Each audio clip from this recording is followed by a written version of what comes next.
ආයුබෝවන් අධික ලෙස මත්පැන් පානය කිරීමත් විෂ ඖෂධ වර්ග ලබා ගැනීමත් හේතුවෙන් ඇතිවන මාරාන්තික සිරෝසිස් රෝගයට සුවය ගෙන දෙන වටිනා දේශීය ඖෂධයක් පිළිබඳවයි අද අපි ඔයාලට කියලා දෙන්නේ. මේ තමයි පිටවක්කා කියන ඖෂධීය ශාකය. එළ පිටවක්කා සහ රත් පිටවක්කා ලෙස ශාක වර්ග දෙකක් තිබෙනවා. මේ ඔයාලා දකින්නේ එළ පිටවක්කා කියන ශාකය. ඇදුම, උණ, අම්ලපිත්ත රෝගය, මලබද්ධය, මූත්‍රාරෝග සඳහා පිටවක්කා හොඳ ඖෂධයක් වෙනවා.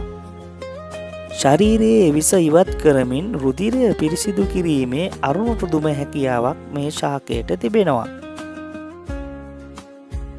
මේ ශාකය ඇල්දියෙන් අඹරා ආලේප කිරීමෙන් විසප්පු, හොරි, පණු කැවිලි, දද ආදී සමය රෝග රැසක් සුවපත් කර ගැනීමට හැකි බව දේශීය හෙළ වෙදකමේ සඳහන් වෙනවා.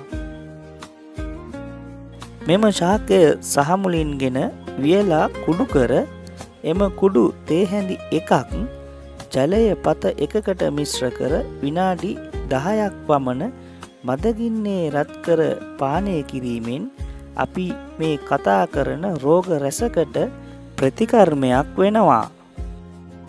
අක්මාව තුළ තැන්පත් මේදය ඉවත් කරමින් අක්මාව ආශ්‍රිතව ඇතිවන පිළිකා ශෛල විනාශ කිරීමේ හැකියාවක් පිටවක්කා ශාකයේ සතුව තිබෙනවා.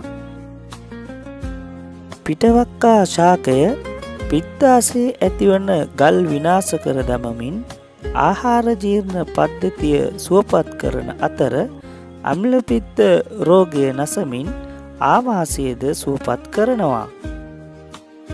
පීනස, චර්ම රෝග, ඇදුම, තුවාල, සර්ප විෂ, විසප්පු, ඉදිමුම්, පණු කැවිලි, හොරි, සෙංගමාලය, මලබද්ධය, ගර්භාෂ රෝග, අස්ථි බිඳුම් ආදී රෝග රැසකට මෙම ශාකයේ කඳ, පත්‍ර, මුල්, ඇට යොදා ගනිමින් දේශීය හෙළ වෙදකමේදී ප්‍රතිකාර කිරීම සුලභව සිදු කරනවා. අධික ලෙස මධ්‍යසාර භාවිතා කළ අය මෙම ශාකයේ කරල් හොඳින් වේලා කුඩු කර පානය කිරීමෙන් අක්මාවට සිදුව ඇති හානිය දුරු කර ගැනීමට හැකියාවක් ලැබෙන අතරම ලේවල සීනි මට්ටම පාලනය කිරීමටද මෙම පිටවක්කා ශාකයට අරුම පුදුම හැකියාවක් තිබෙනවා. මෙම ශාකය තම්බාගත් වතුරට මීපැණි දමා පානය කිරීමෙන් පීනස රෝගය සුවපත් කර ගැනීමේ හැකියාවක් තිබෙනවා. ශාකය තැම්බූ වතුරෙන් සේදීම මගින් තුවාල සුවපත් වන අතර ශාකය කොටා පොට්ටනි බැඳ වණ්ඩුවේ තම්බා මිරිකාගත් විෂ පානය කිරීමෙන් අජීර්ණ, අතිසාර, ආහාර විසවීම වැනි රෝග ඉක්මනින් සුවපත් වෙනවා.